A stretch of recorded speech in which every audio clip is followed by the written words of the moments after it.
Welcome to Season 2 of Heart of the Gulch. On today's episode, we're sitting down with food strategist, cooking instructor, and integrative nutrition health coach, Sherri Holzer, aka Simply Sherri. In today's Walk the Line episode, let's tag along Sherri as she goes to Local on 2 for a Valentine's Day cooking show. Let's check out the episode.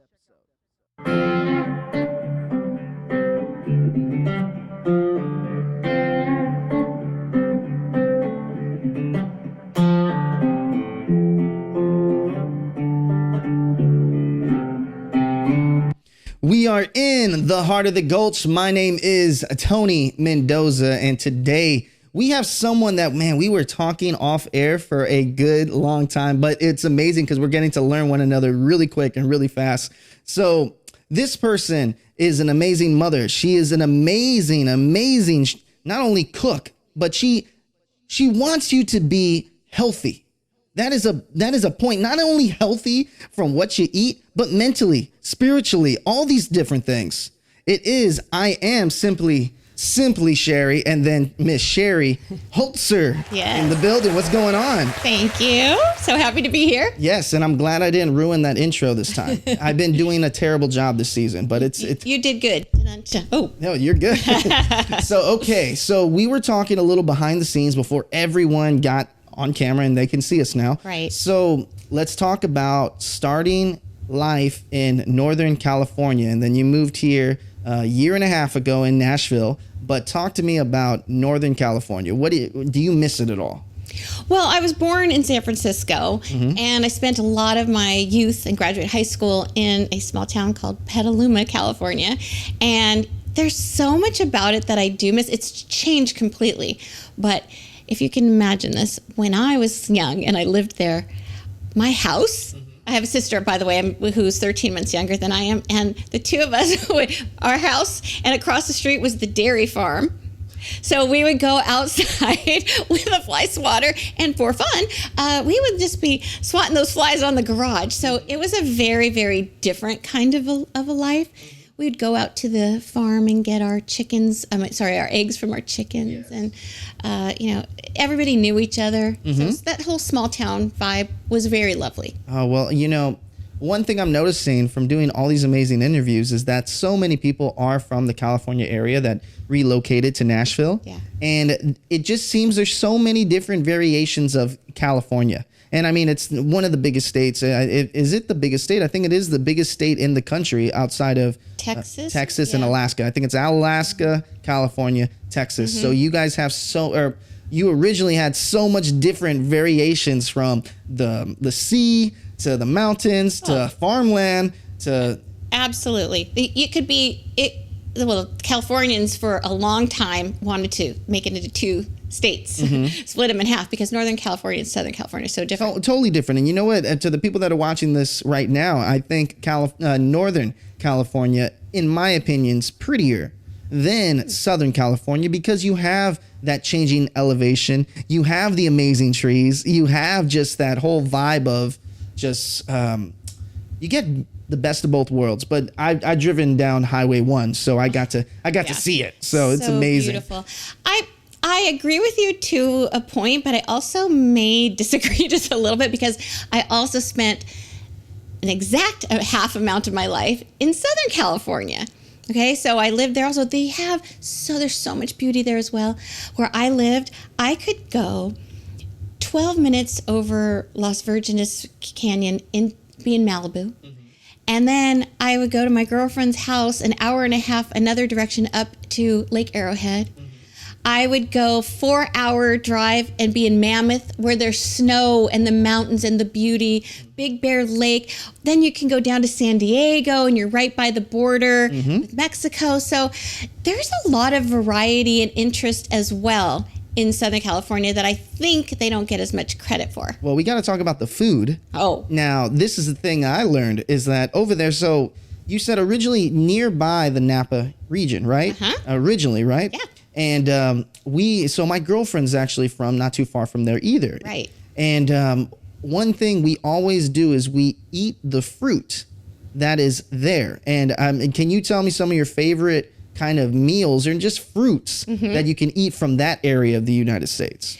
Yes, I haven't talked about this in a really long time, but it's bringing me way back. When I was young and we lived in Petaluma, we would drive, I think it was maybe 20 minutes from our home, to Guerneville and another city called Sebastopol. These cute little towns, and we would go apple picking.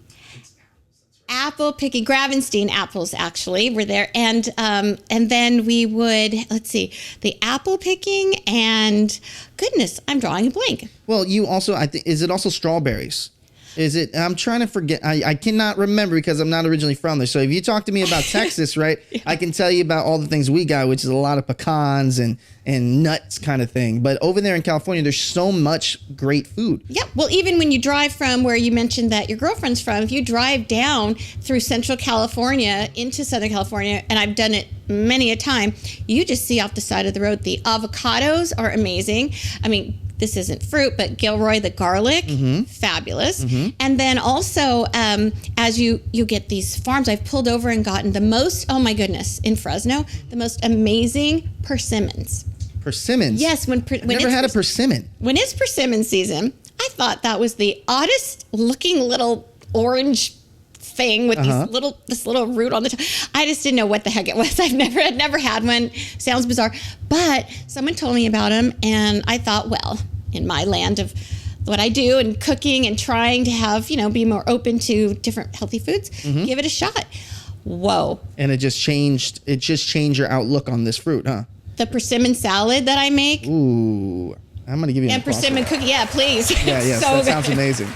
See, and first of all, just so you guys are knowing this, while we're shooting this right now, it's actually lunchtime. So, I haven't eaten today. I just been working out like we were talking earlier. But man, I'm so excited to dive into this. So tell me your first initial, when you started just working on food, just finding your love in the culinary space. It comes to me from the time I was a little girl. Right, so a little background. I am the child of a mother who I think I mentioned she lives with us. I'm very blessed. She moved here and came to America from Thessaloniki, Greece. Okay. So my family background is within the Mediterranean. Everybody was from Greece on her side of our family, and so I grew up in this house in San Francisco. They came through Ellis Island. My grandparents are Holocaust survivors. Wow. Yeah. Of course. Yeah, that's a whole story in and of itself, and there's a lot to that at some point to talk about. Not today, but that pertains to food and outlook towards food and nourishment for myself. It's a different culture. Totally different culture. So you have totally different types of food. Yeah, but they also had they were in scarcity and lack, right? They barely survived. So then coming to America, where they thought that gold was on the streets, is how I had heard it. Everyone thought that. Everybody. We were just watching Pocahontas the other day, actually, and it's so ironic because as watching as a grown-up now, right, you notice how people had it wrong when they came to America, and they just thought that there was gold everywhere, and you're just like, man, no, I think they were inside Virginia. But anyway, going back to your original story when you're a little girl, what was it that really got you going with culinary? If you can picture this, I love telling people this. Do you know the movie My Big Fat Greek Wedding? It's the most closest thing to a Hispanic family. So for y'all if y'all haven't seen My Big Fat Greek Wedding, it is just to give you guys a background on it. It is literally what it sounds like. It is hundreds of what I call Theos and Theas, but aunts and aunts and uncles and just a bunch of people. And there's so much food. It just takes you into the Greek life and all the food around it. And it's not necessarily just, the movie is with the Greeks, so I totally related, obviously, to that. But same like what you're saying, for many different cultures that aren't the American, it is American because we're all here and it's a melting pot, but I think you know what I mean, right? So that movie expressed exactly my entire life and how I became to enjoy and appreciate food and the culture.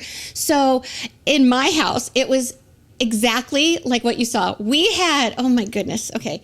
I'm just picturing something that I do. I teach people right now how to make spanakopita. Do you know what spanakopita is? No, I don't, but let's talk about it. Okay. Do you know what phyllo dough is? I do know that. Yes. Okay. So it can be made many ways, but a lot of times you'll see it as a spinach and feta triangle that's made into, rolled up into phyllo dough. Okay. It's a very popular thing. It's delish.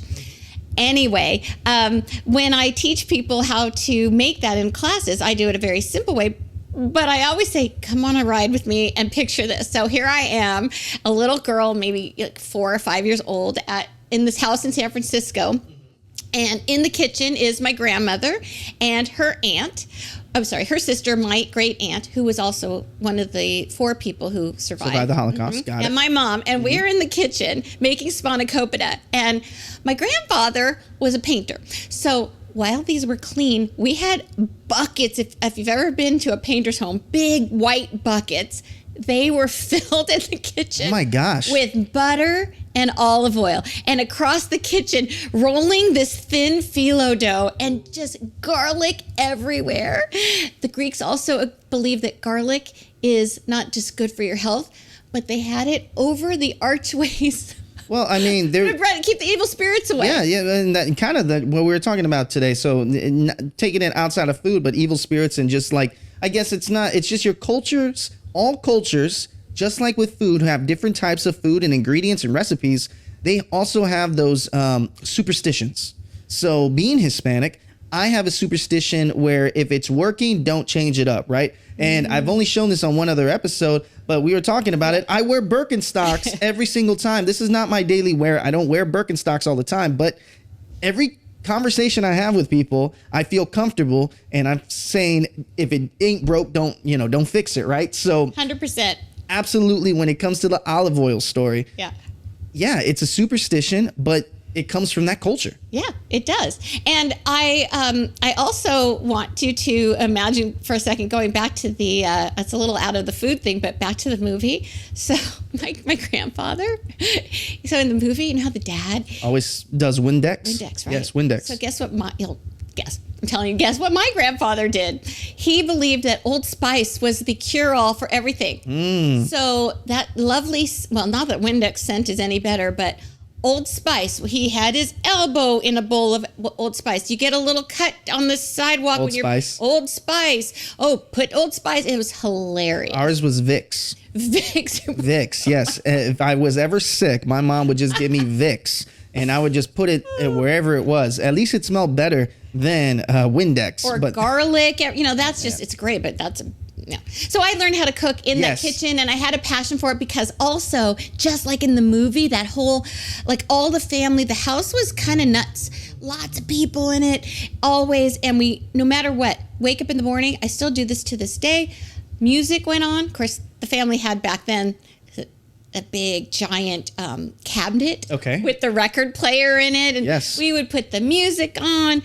Do you know probably from the movie, Opa Yasu? Yes. That's what we did. We were just constantly having a zest for life. Well, see, that is something that everybody who I talk about food, it's always going to go back to family and the moments that you cherish with your family. So when I think about that, that's what makes me love food. So now let's talk about your transition to Nashville, Tennessee. So you've been here for a year and a half and already started making waves. Like I said, I interview the movers and shakers in Nashville, and you are quickly becoming that. And so talk to me about that transition. What was it like? Was it your first time ever coming to Nashville or this side of the United States from a living perspective? From a living perspective, yes. I spent a year in Oregon when I was in the 4th grade. Otherwise, I'm a California girl, always. And I'd only been to Nashville once. And my husband and I, in April of, 2 years ago? April, we were in the kitchen having a meal and talking about our next move. Our kids grew up. They moved to New York. It was end of COVID. Where are we going? And we said, let's just take a shot at it. And we came out, we looked here 6 weeks later. So 2 weeks after this conversation in April, we were out here looking. And 6 weeks later, because we'd already sold our home, we moved here. Wow. So took a leap of faith. That is a big leap of faith. And not only that, it must be kind of daunting because coming from California, I know a lot of people make that transition all over the United States because California is one of the largest, and we just talked about it, one of the largest states in the United States. So you're going to have a lot of people relocating. Everyone is moving to Nashville. And we talked about it earlier when we're talking about the food and we're talking about recipes. You're realizing really quickly that Nashville has some amazing comfort food that is really detrimental to a person's health. Were you kind of in awe that maybe there isn't as much variety of food here in versus California? So actually, I don't really think, I'm not saying it exactly what you just said. I could see why you might think that. But here in Nashville, I've come to find that, boy, the food scene is unbelievable. And every other minute, there's a new restaurant popping up. And there's actually, one of the things that intrigues me is there's a lot of people here who are interested in variety and healthier ingredients, or I actually like to say better for you ingredients. I just think that's to me, semantics, it feels better, wear it better. But then that whole like Southern, the comfort food, it's not that it's detrimental. So I think maybe my younger self probably would have said that, but now I'm really seeing that it's part of the culture and it should be. But so many people have been coming to me and saying like, I love like my history here and all the Southern yumminess, but I'm not feeling so great. Or my doctor says X, Y, or Z. You got to chill out a little bit. Yeah. So my whole perspective is I don't see why we have to do anything like extreme, say no, goodbye. Let's just take a look at some of the ingredients you're having.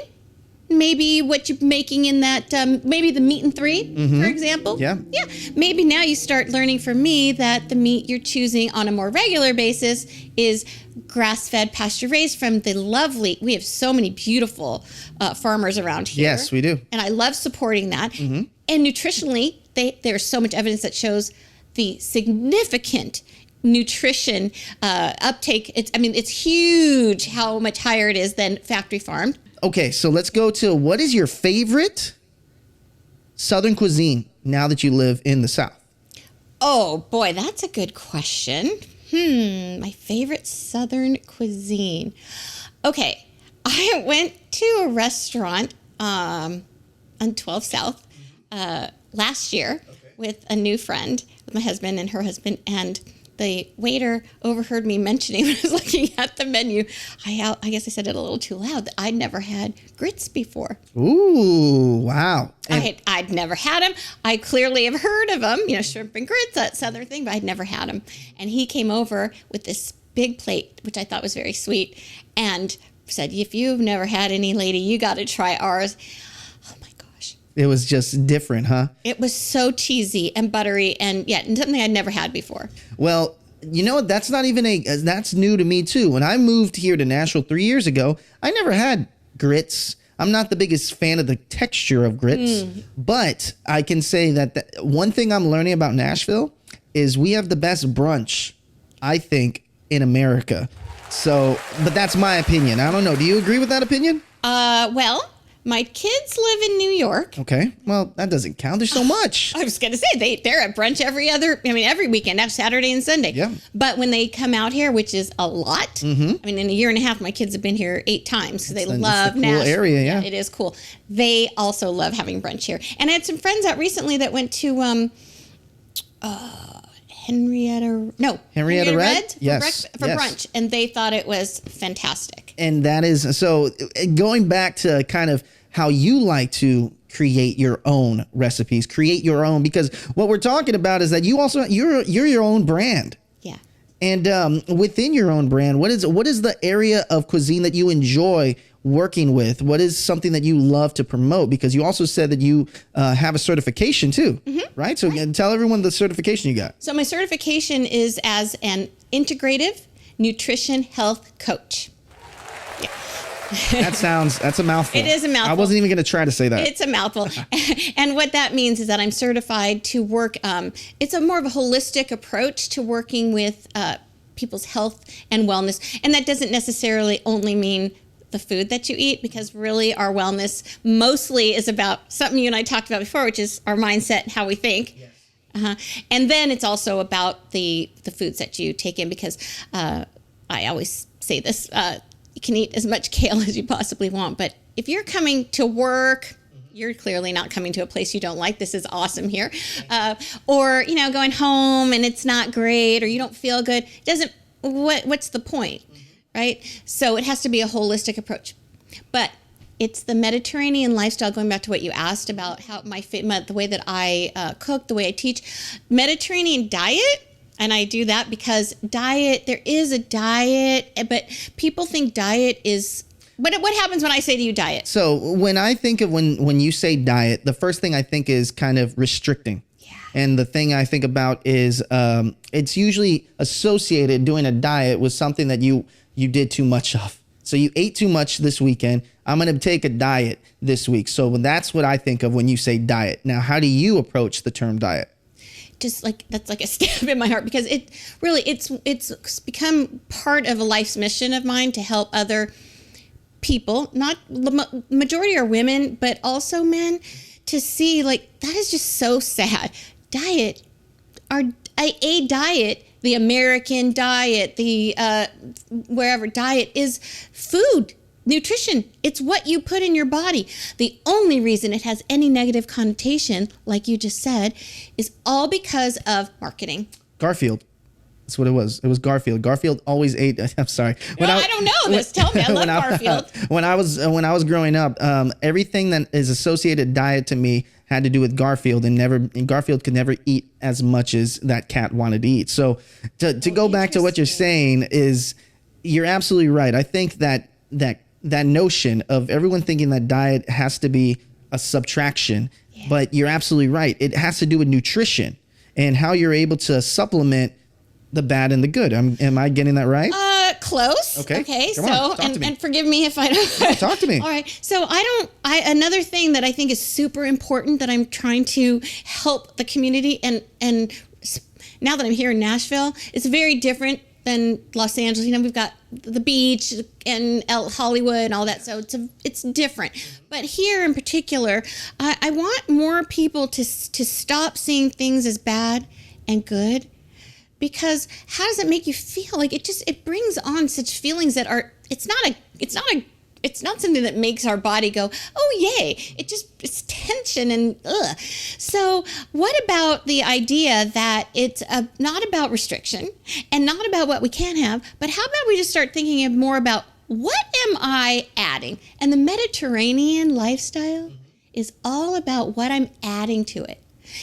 And I don't just mean the food, because it does pertain to adding a lot of fruits, a lot of vegetables, really good quality whole foods into your life.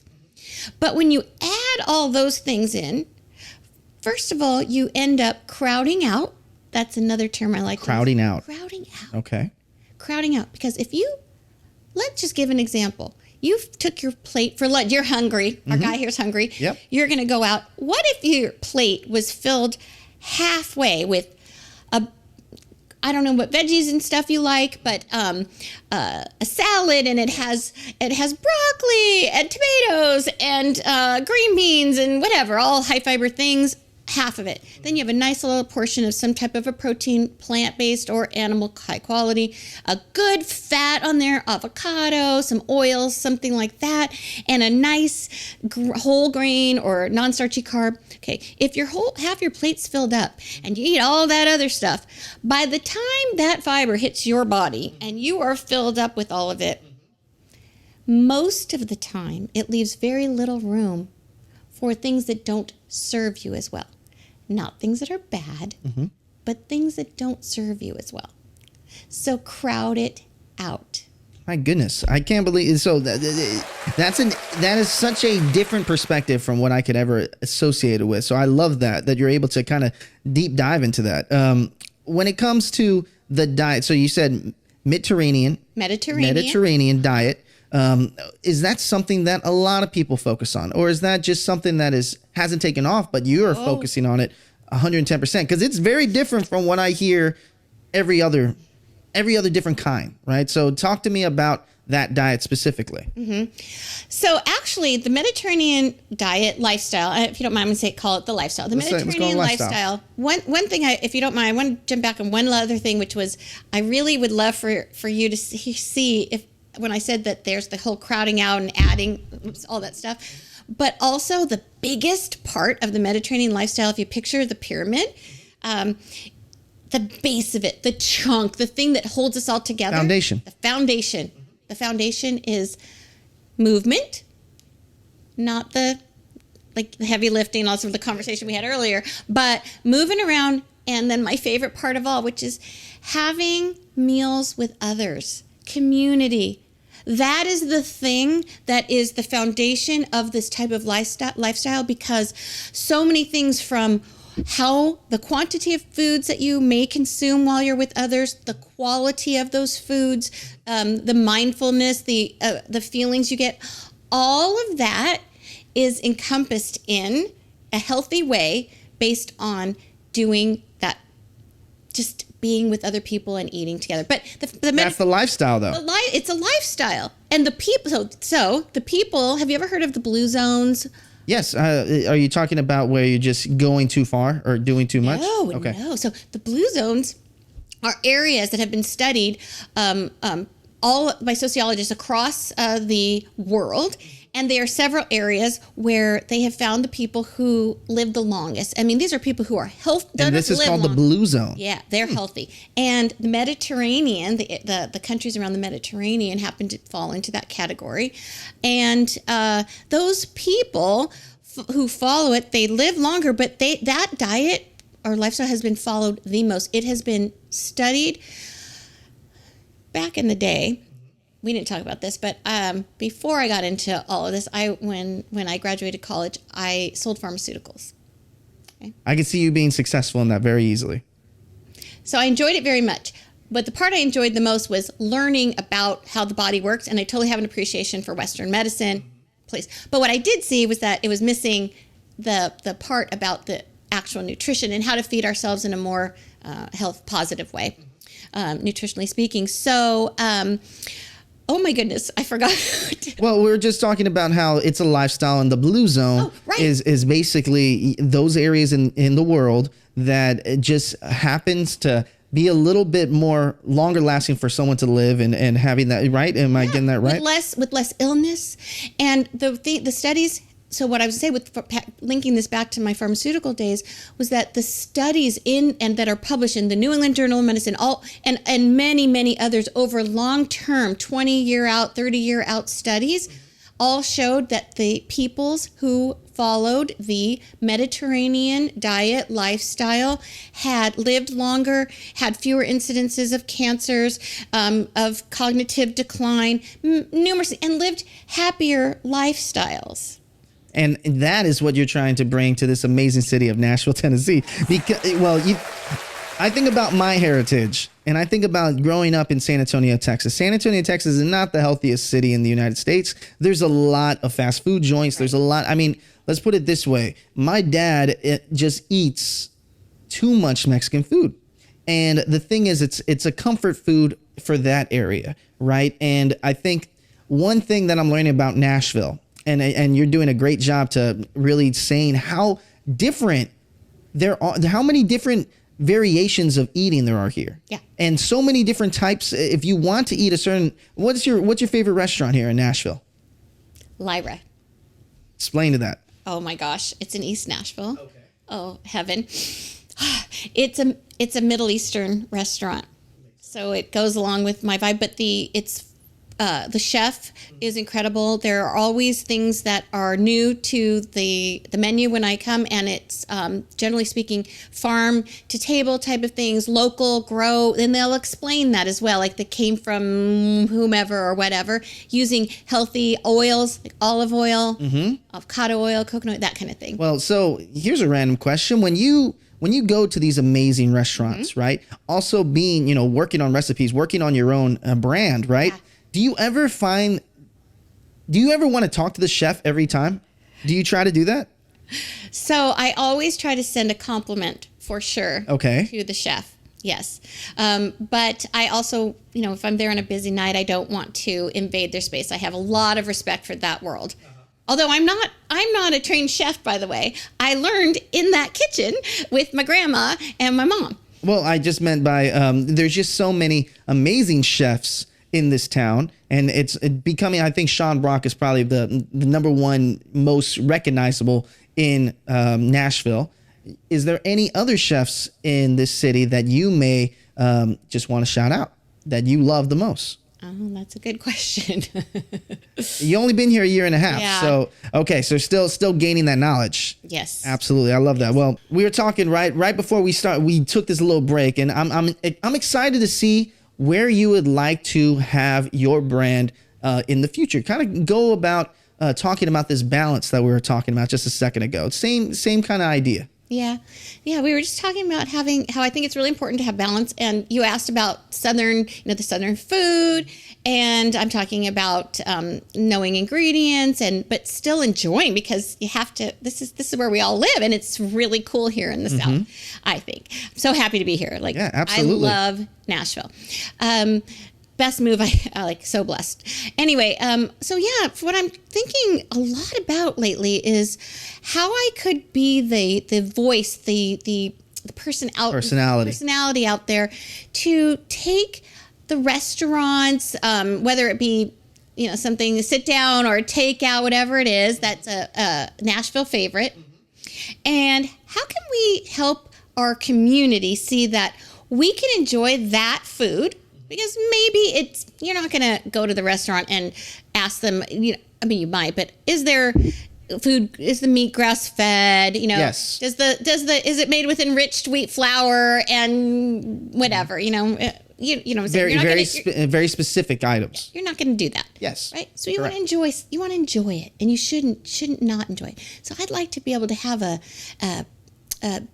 place where I can bring together those restaurants with an event, perhaps, like I was saying, maybe there's something going on at Centennial Park, and we can show you how to take some food from the restaurant, hit up this event, and maybe I'm sharing with you something that's an item like a cooler or just a drink holder, something that has no toxins and things. So just make you a little bit more aware, because when we know better, we can do better. And then connect that with and something else like a beverage or a side dish or something that I'm sharing with you that I create, so you have balance. That's what we're talking about. So you're an advocate of balance and saying that you don't have to subtract anything. No. There's ways to add things to make it more enjoyable for not only mentally but health, your body as well. Picture this. You are so. I love. You got it. Yeah, Thank you. Truly. Picture this.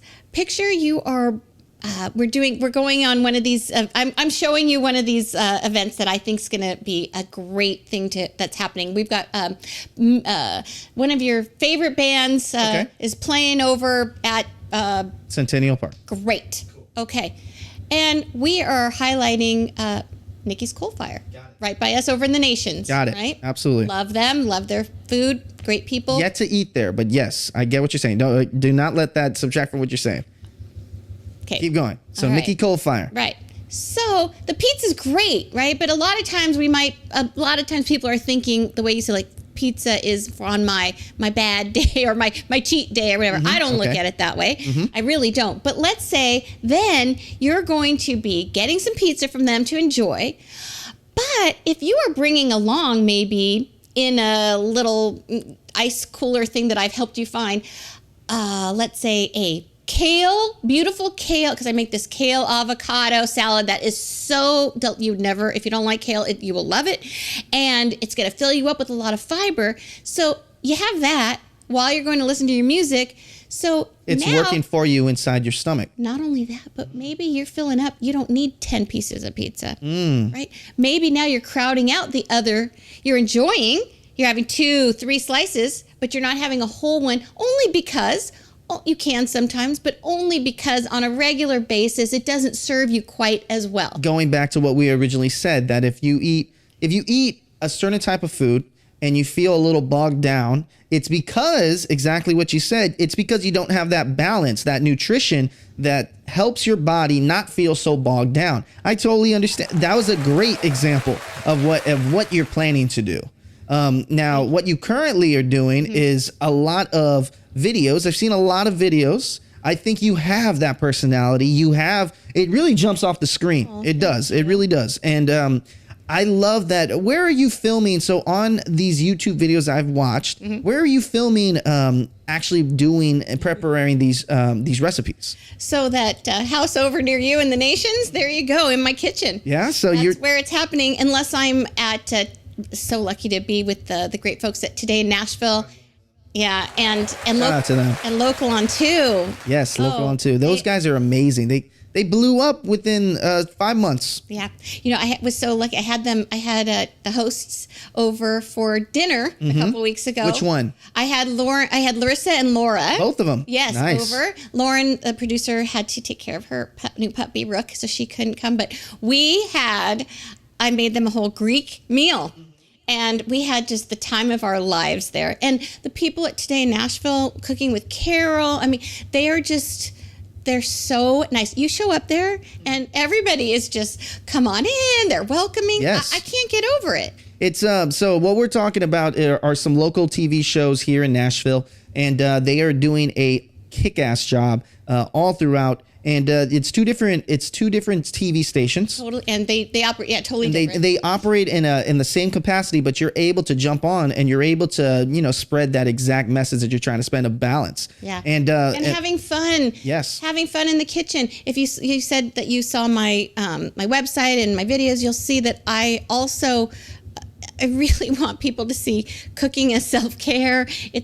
It's not, doesn't have to just be a pain in the behind, or a struggle, because when you know what's in your food and how you're preparing it, you can it's like the only way you really ultimately can control your health and your weight, aside from, Here's a funny question. Just a quick question. Go for it. What is your favorite and least favorite thing in the kitchen? Favorite and least favorite thing in the kitchen? In terms of? Just think about it. Just like when you're going through the kitchen, what is something that you love to utilize? It could be anything. Oh, okay. And then one thing that is just kind of annoying to use, or something pesky that just bothers you. Mm-hmm. That's a great question. All right. So the thing that I love more than anything is my Nespresso frother. Okay. So I'm a coffee person in the morning, and I love my organic, grass-fed, half and half. I don't do any of the fake things at all. That's a whole story. Yeah, well, I get you. But anyway, so I love that. I could not live without it. Frothing things up is just magnificent. Okay, and what's one thing that you could live without in the kitchen? Yeah. So I really, really, really dislike. I bought myself a spiralizer. Do you know spiralizer? No, explain that. It's a it was very popular. It's a contraption, okay. Have you heard of like zoodles? Zoodles, yes, I have. It makes zoodles. Got it. And other things. Got it. And not only did I get the countertop one, I have two. It's a plastic one that goes okay. And then I got sucked into the idea that my big KitchenAid stand mixer thing has an attachment, and it's gonna make whatever fancier. Let's see. I think I've used it once, and when I pull it out, it's just like, I don't know what goes here. Forget it. So, okay, you know what? I like it very much. That's a great answer, because I can tell you the two things that I dislike in the kitchen. I don't like the microwave. Oh, well, I don't use the microwave. I'm not a fan of the microwave. When I grew up, it was oven. Right. It was just oven. Like, it takes time and it stinks. But like bacon, for example, I don't like getting hit with the splatter of the grease. So I bake the bacon, and I just stay away from it. And then what's another thing that I think is pesky? Another thing I think is super pesky is, the irony is, I'm terrified of the oven. Even though you use the oven. Okay. Everyone will laugh. Everyone that actually knows me, really knows me, they know that the oven freaks me out. Why? The heat that comes out of it. I know. I will never be the, I'll let you get a drink there. I'll never be the dad that cooks over an open flame. That's the saddest thing. It's the most emasculine thing that I can honestly say. But you know what I can say is that I do make a darn good steak just with a iron skillet. So that's one thing I do. But what's one thing that you think you do what is your favorite dish to make in your kitchen for your family? Oh, my favorite thing that my family goes crazy for, my spanakopita. Spanakopita, explain that. I'm telling you, that's the phyllo dough. We mentioned this before. It's phyllo dough, and you take spinach, fresh baby spinach, and some feta cheese. Do you know feta cheese? Okay, feta cheese. Sheep's milk feta cheese. And a little what we call cacchetti cheese. It's like a Romano cheese and some delicious fresh Sounds very comforting. dill. It's so good. And you just mix it up with an egg and some olive oil, and you roll these things up, but you bake them really crispy. The family, every time the kids come to town, that's what they ask for. Okay, and see, mine is so this is a funny story. My mom, who's a saint and amazing cook herself, right? She's a really good baker. She's the best baker I could ever ask for, and and she uses mayonnaise to make it extra fluffy. Now, one thing she'll never teach me is how to make arroz con pollo, so chicken and rice. Of course. I make it, or I go home and she says, "Mijo, I don't want to give you this recipe because then you'll never see me again." And I'm just like, Mom, it's not like that. And but I think it's so funny because everyone has those. It's really emotional, really, if you think about it. All your favorite dishes, when your family comes, when your kids come back home, they want that special dish. We were talking about being on television, off the camera, and you just said that was one of your goals when you moved to Nashville. So kind of go about that story. Yeah. So it was a goal, not just to be on television, but it was a goal of mine because a girlfriend of mine in LA, we'd always watch Good Morning America and the Today Show. And she has a lot of really great information that she, as a therapist and doing what I do as health coaching, we were like, gosh, the goal is let's try to be able to share what we do and our passions. Spread the message. Yeah. And that would be a great vehicle to have it to reach a lot more people. And so I came here and I was getting my feelers on and figuring out where I'm going. And I thought, well, I really want to make this happen, but who am I? Right? I really did. Who am I? What am I doing? And then I had turned 55. That's a big one. I cannot believe that. That's crazy. You look great. Thank you. Now I'm 56. But when I turned 55, I was like, wow, I have hit who knows, right? But half my life, like, if not now, when, right? And people say that, but we just picked up our behinds and moved across the country to the South, right? From being a Cali girl. If I can do that, and I think I can figure this out. Yes.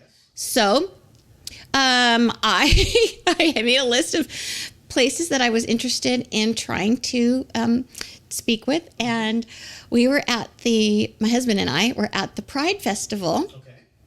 And it was a hot, horrible day. I don't know if you have been to it, but beautiful event. Really fascinating here. Huge, lovely people.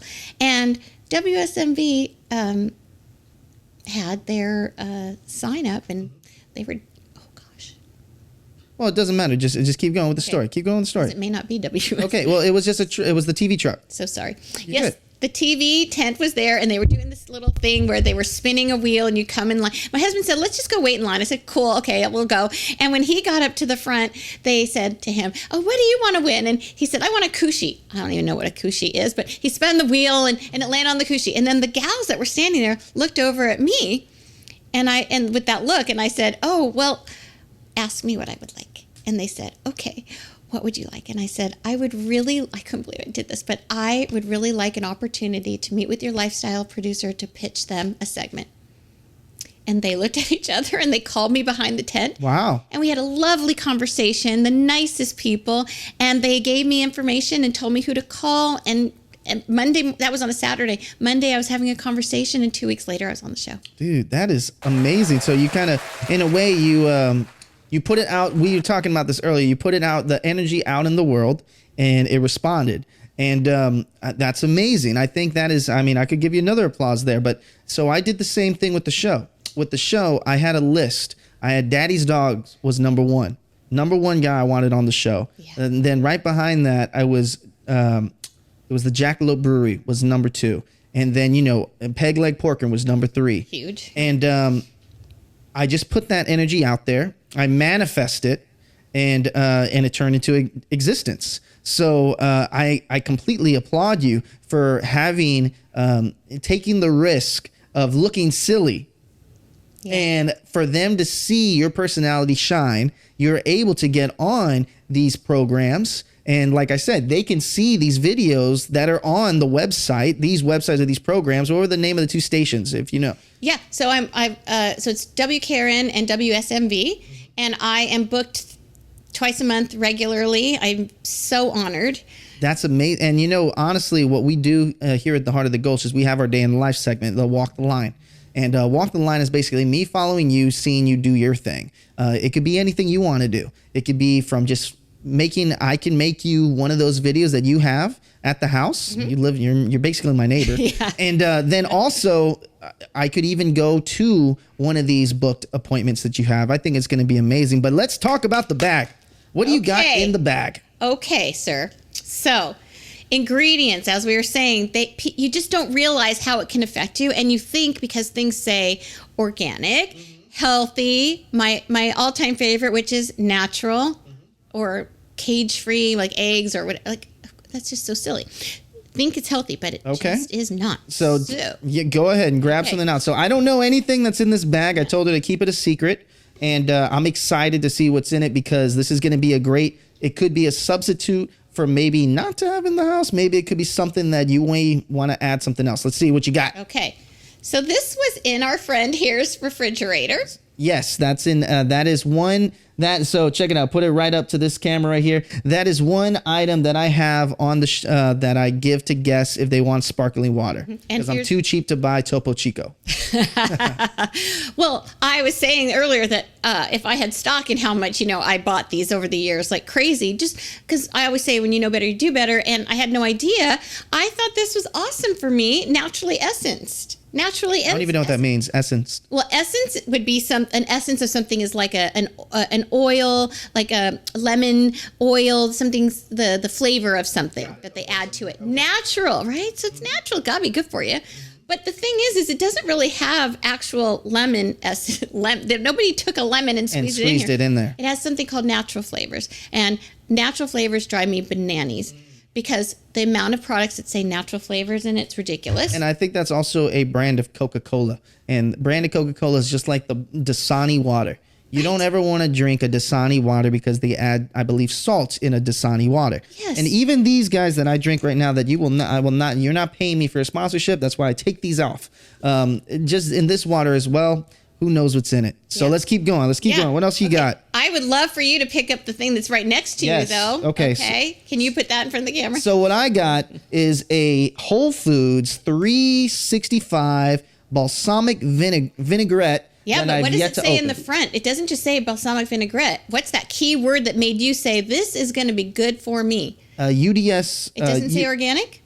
It does say organic. Yes, sorry. That's what I was getting at. Got it. It says organic. Yes, it says organic. So you're like, organic? Heck yeah, this is good for me. And then you made me read the back of this. I said, please turn it around because that's where the information lies. Okay, so what I have in the back of this organic balsamic vinaigrette. Just read the first two, right? So you have water, of course. No problem. You have organic, the same word that you used. What was it? Expeller, pressed soybean oil. Yeah. And then from there, I don't know if you want me to keep going, but organic balsamic vinegar. Okay, that's okay.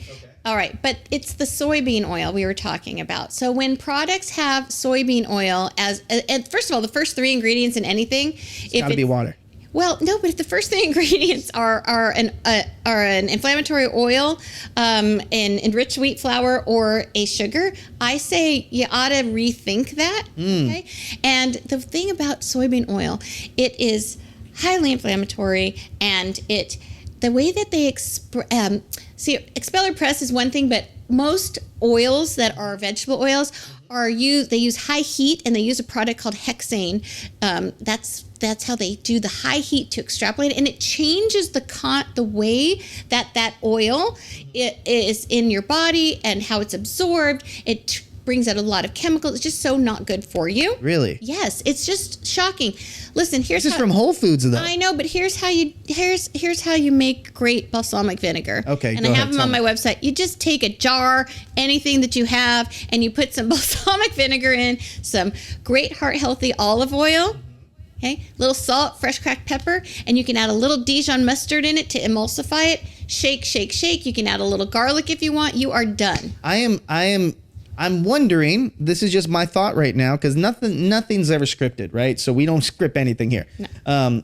Now, one thing I'm wondering is, in your home, how many of these recipes and these, for example, a makeshift balsamic vinaigrette, Yeah. how many of these things do you have in the house? Many. I actually at this time, if we went to my house, and hopefully we will, if you open up the fridge, you will not find one pre-packaged bottle in particular of salad dressing. Really? Yeah, because there are a few on the market. There actually are that have great ingredients, but it's small and they're very expensive, and it's so easy. It really is easy. In fact, that dinner that I had the other night with the girls, Laura and Larissa, I made this big of a container of my balsamic vinaigrette, just the way I told you. Lots of garlic, salt, pepper. I put some oregano in it. I literally put it in this giant thing, shook it up. That's it. That's 2 crazy. minutes. 2 minutes, and it cost me a fraction of the price. And what we're talking about and what we're going to continue pressing on is, it's just adding a better balance to your body. And that is what's not only going to help you physically, it's going to help you mentally, because you won't be as strained. Once I get out of here, I'm going to not try to get any Popeyes, and I'm going to try to eat healthier. But okay, so do you have anything else in that bag? Oh, I do. Okay. This one is something that... I love that. Do you? Yes, I do, actually. You do? Okay. Okay, what's wrong with the yogurt that I eat? So yogurt is amazing, and Greek yogurt is so great for you because it's double strained, and when they double strain it, the protein content is 2 to 3 times as the amount of a regular yogurt, plus the actual cultures that are in it are available for your body. But take a look at this real quick. I'm going to hand it to Okay. you, sir. All right. Okay. Tell me, in this little container, by the way, if that is your breakfast, you eat that, you say, or, a great or a lunch or a Yes, snack or okay, whatever. so if I need All right. something, some energy. Are you having just that? Am I having just this? What are you going to put with it, maybe? With this, I'm going to be dead honest. Yeah. With this yogurt that's in my hand, I'm a big consistency texture guy.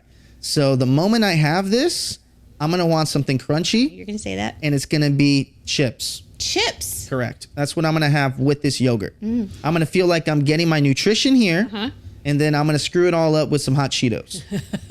So tell me where I'm wrong. Those are the chips, good heavens. Okay, oh my gosh. I want you to just take your one time, though, and turn that bag of hot Cheetos around just for yourself and actually read and see if you can even pronounce the ingredients that are on that label. But with this one, yeah.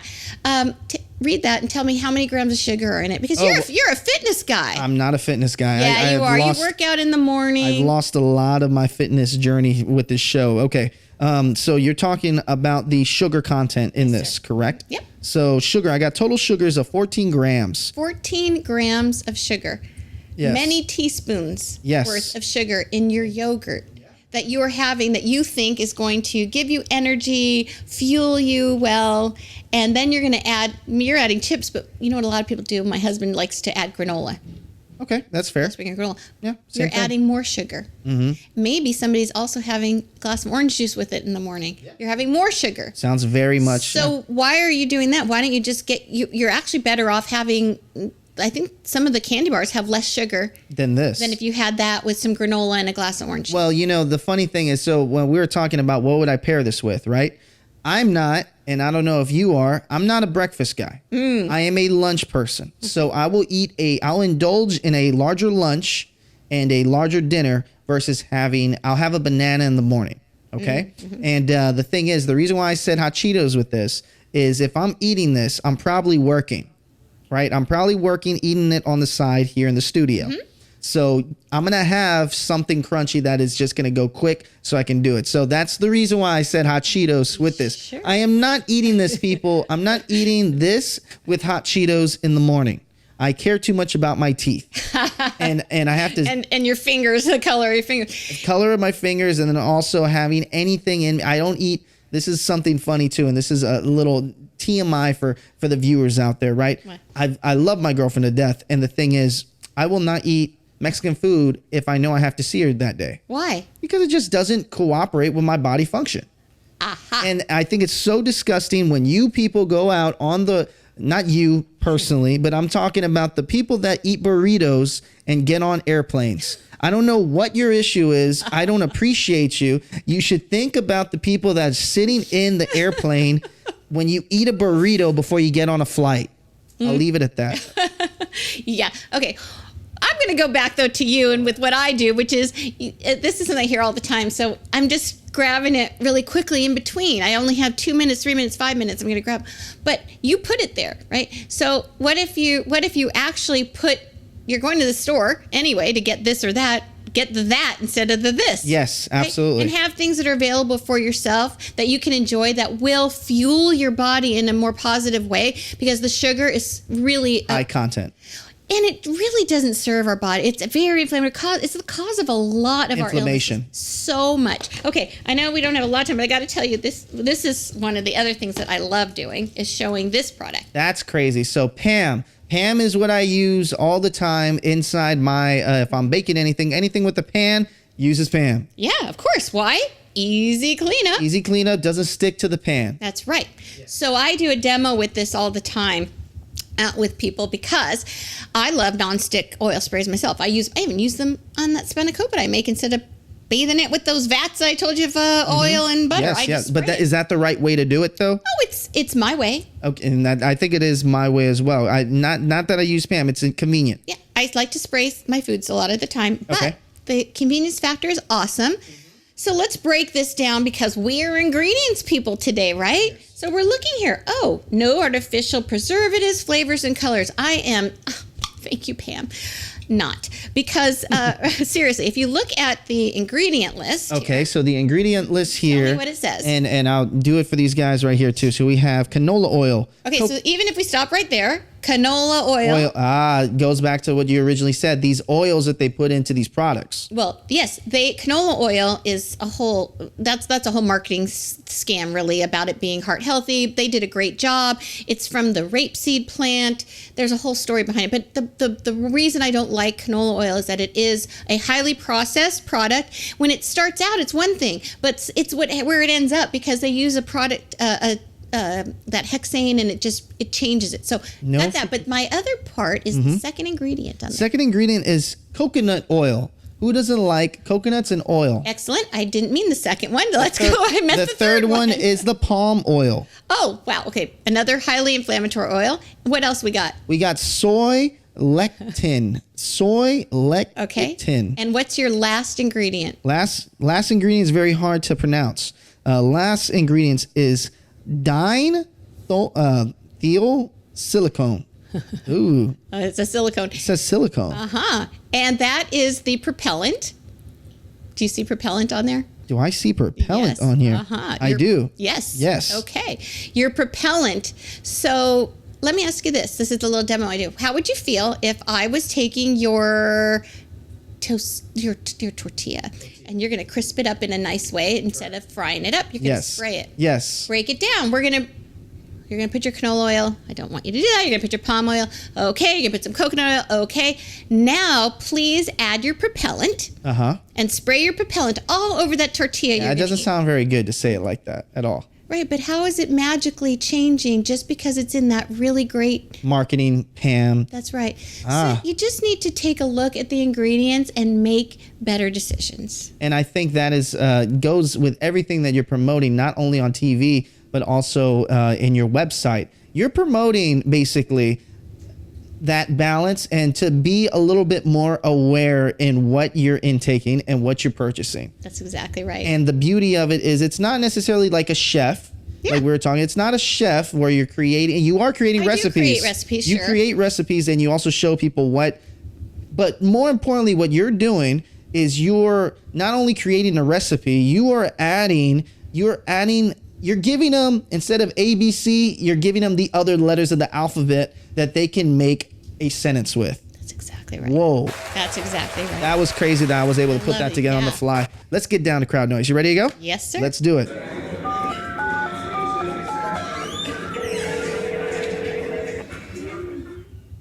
What has been your favorite TV appearance been so far? What has been my favorite TV appearance so far? Correct. I had the best time. My son Brandon, he and I love to cook together, and he was in town a couple weeks back, and we went on together on Local on 2, and he made a drink, and which I love. This my maple whiskey sour, which is made with aquafaba. Yes. You know aquafaba? I saw you make this on did? TV. Yes, I did. People are always astonished. And then we used the chickpeas in the can Yes. to make the flourless chocolate cake. And the girls were, well, it was so much fun for me to be with my son. And then to have the girls be so excited about how yummy it tasted. They were so surprised. It was so fun. So actually, this scene that you're talking about, you could see it on YouTube right now. And it's with News 2. Right. And you do have, like I said, you have your son. You actually have your husband there, I believe, as well. Right. No, it was just your son. I had just my son. It was just your son. And then it was you guys cooking on TV. Yeah. That's pretty awesome. Yeah. Well, he is an amazing cook himself. Both of my kids, the way that I teach the world is exactly what they do in their own homes in New York. That's amazing. Okay. We got one more question here. Let's see what this one is. Sherri, what is your go-to breakfast? The easy breakfast, but it looks like a lot of effort, but just, that early morning Sunday breakfast. Okay, I love that question. I have the same breakfast almost every single day. Okay. Speaking of the yogurt, I love Greek yogurt. I find whole fat, not non-fat, whole fat, organic grass-fed yogurt, delicious, thick and creamy. And I put a pile up blueberries, my yogurt, chia seeds, flax seeds. Wow. I know.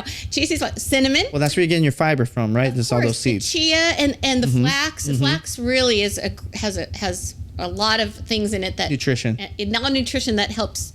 Yeah, the system. helps it flow. Exactly. Got it. And then I put a big heaping spoonful of a mixed nut butter. Mm-hmm. Really? Oh yeah. I mean, it's a. And that's what you eat every single morning, unless we make something else. Well, this is something for you guys to see as well, right? You guys obviously have eyes. She is very attractive and she looks great. So that means that what she's eating is literally showing. So for example, me, I have a panza.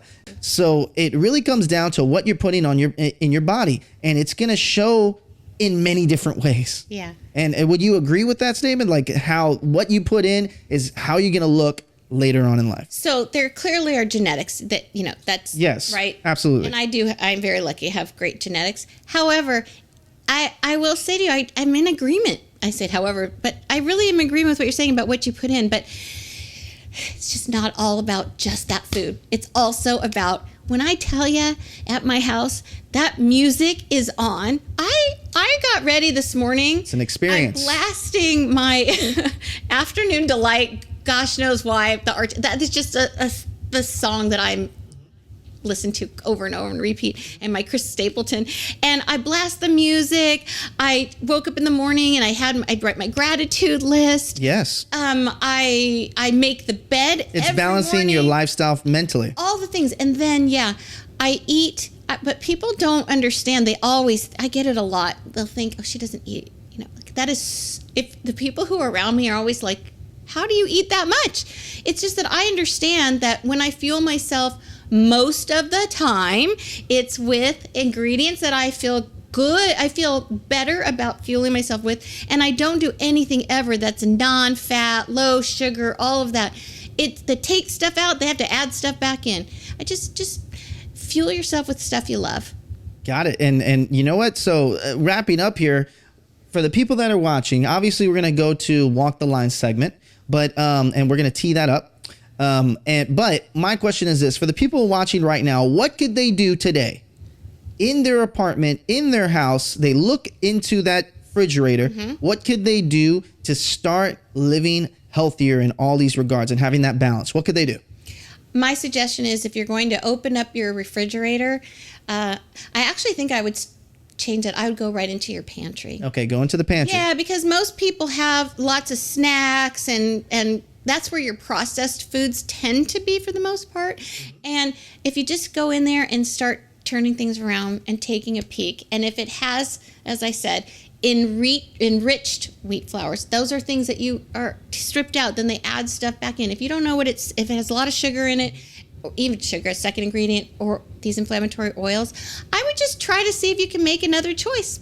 Buy something else. There are always other choices. Yes. And guess what? If you think you can't afford it, because right now that's another big topic, because the food costs are, in my world, I know it's insane. But think about this. If you pay an extra $2 a dozen for these eggs that are really have great nutrition for you, et cetera, et cetera, et cetera, versus how much it costs when you can't show up to work, when you're trying to buy your insulin, when you feel awful and you're missing events because you're sick. That the cost value, when you weigh those two things, I actually believe wholeheartedly that on the other side, by just making a few changes, you're really saving.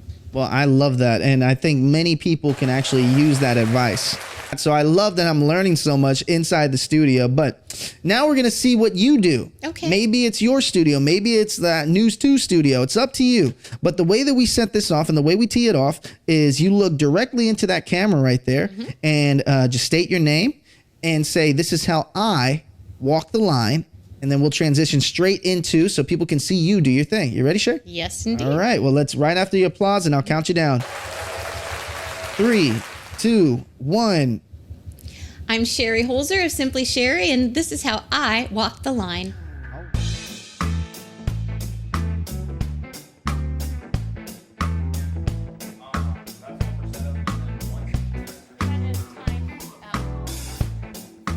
All right, we are here at Local on 2, behind the scenes, and today we are going to be making some really awesome filet mignon for Valentine's meal. It's very special for 2, and also some Tennessee toast that I created because I just love Nashville. We're going to be doing it right in this space here a little later because I am on the very last block of the show, and we're going to close it out.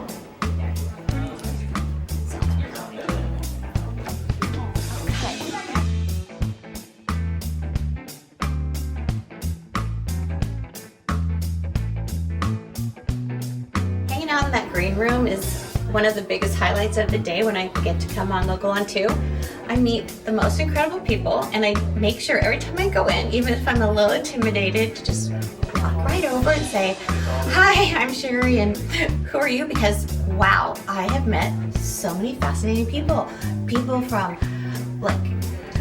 different companies here in Nashville, people who are involved in restaurants, and people who are putting on charity events, and people who do yoga, and people who, just you name it, there's somebody here. And we just all have a real camaraderie when we're in that room.